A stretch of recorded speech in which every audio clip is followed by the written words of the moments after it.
Best case ever. Best case ever.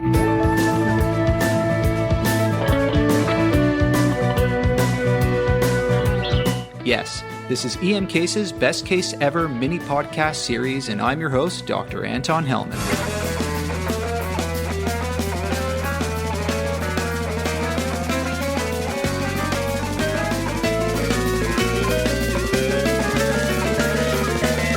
In anticipation of our upcoming episode on direct oral anticoagulants with Dr. Walter Himmel, Dr. Benjamin Bell, and Dr. Jim Douketis, we have my good friend, colleague, mentor, the walking encyclopedia of emergency medicine, known very well to all the EM Cases listeners, Dr. Walter Himmel, who's going to be doing, I think this is his second best case ever. The first one of my favorites, was on his own personal experience with Cauda-Equina syndrome, which was just an amazing case. Dr. Himmel, let it rip. Let's hear your best case ever when it comes to anticoagulants.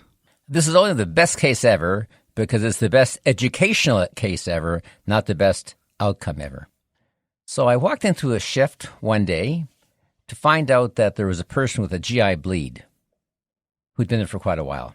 And I realized quickly enough, I actually knew this person. I'd been in practice until the year 2000, about 16 years ago, and I had a patient who'd had some kidney problems and blood pressure problems, and my goodness, now the patient was in the emergency department.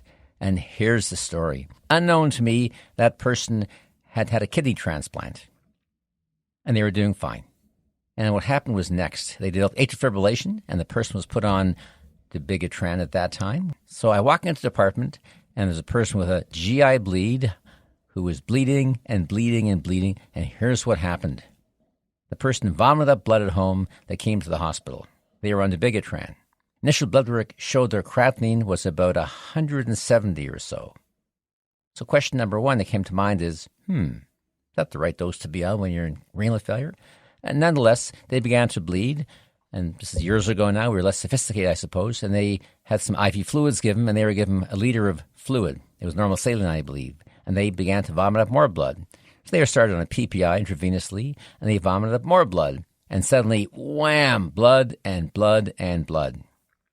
Well, here's what had happened before I got there. They were given more fluids, their pressure dropped, they decreased level of consciousness. Eventually, they were given 2 units of Paxils, 3 units of Paxils, 4 units of Paxils, 5 units of Paxils. And at that point, people thought about using other agents, such as platelets and plasma. And at that point, a gastroenterologist was called, and they actually arrived several hours later and scoped the patient. And unfortunately, the person had diffuse gastritis with diffuse bleeding, and the gastroenterologist could not identify a bleeding point they could treat. It was simply impossible technically to do at that point in time. The person eventually went to the ICU, developed severe renal failure, went into intractable shock, had a cardiac arrest, and passed away. Why is that the best case ever? Because that case taught me a great deal. I had an opportunity to review the case. It taught me a great deal, and it actually had major influence in my areas of study and what I decided to master in the next 3 or 4 years.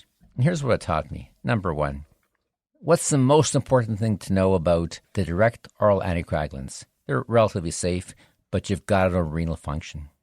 And if the GFR is under 30 cc's per minute, they're contraindicated. This person's GFR was under 30 cc's per minute. Point number two, when someone's got a massive GI bleed, the treatment isn't normal saline, it's blood. Number three, if you're going to use PPIs or not, I'm okay about that, but you have to resuscitate the patient. Number four, when they're having a massive blood loss, you've got to begin your massive transfusion protocol. If they're losing 3, 4, 5, 6, 7 units of blood, it's not just blood cells and measures of platelets, it's blood cells and platelets and plasma in a predetermined, organized pattern as per your hospital protocol. Next, local problems need local solutions. What have you got to do? You've got to call the interventionalist early on.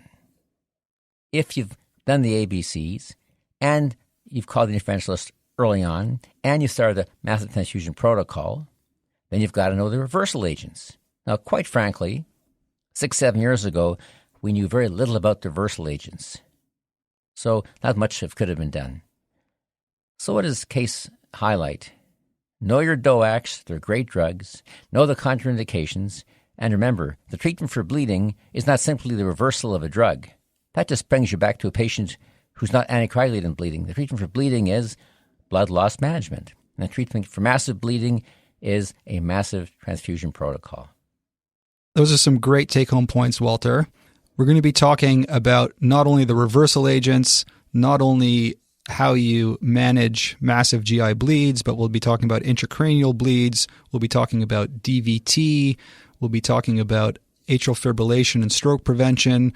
We'll be talking about all those tough decisions that you need to make almost every day on patients who require anticoagulation and on all the practical points you need to know about DOACs.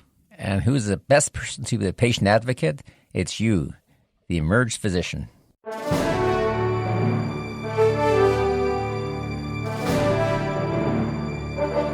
Along with the release of this Best Case Ever, we've got the release of Journal Jam 8 with the author of the pediatric paper that everyone's been talking about, Dilute Apple Juice versus Electrolyte Solutions for Pediatric Mild Gastroenteritis, and with a special commentary by Ranthony. That's Anthony Crocco, as well as a new crit cases on pediatric drowning and hypothermia, which is just a doozer of a case. And that reminds me that the EM Cases website, which is currently fetching about 60,000 page views each month, has a ton of new and archived stuff for you. There's the Waiting to be Seen blog, which helps you understand what you need to know about ED leadership, flow, and how best to fit into your ED system. We've got our 2 interactive ebooks, one on MSK and trauma, the other on pediatric emergencies, and the main episode written summaries, of course. Now, if you haven't already signed up for our bi-weekly newsletter, along with more than about 6,000 of your colleagues, please do. It has all the latest releases, info about things like the EM Cases course, and best of all, while you're signing up for the newsletter, you can sign up for the Q&A question of the week, which listeners have been telling me they just love, and our brand new free offering called Just the Nuggets, where 1 week after each main episode podcast release, you'll receive in your inbox, spread out over a few days, little packets of knowledge. Just the nuggets on the key points from the podcast to help you remember all the most important goodies from that podcast. And by the way, the EM Cases course in February 2017 is now officially sold out. Before we go, I'll leave you with this month's quote of the month. And this one's from Charlie Munger, who's an American businessman, lawyer, investor, and philanthropist. We all are learning, modifying, or destroying ideas all the time. Rapid destruction of your ideas when the time is right is one of the most valuable qualities you can acquire. You must force yourself to consider arguments on the other side. So until next time, take it easy.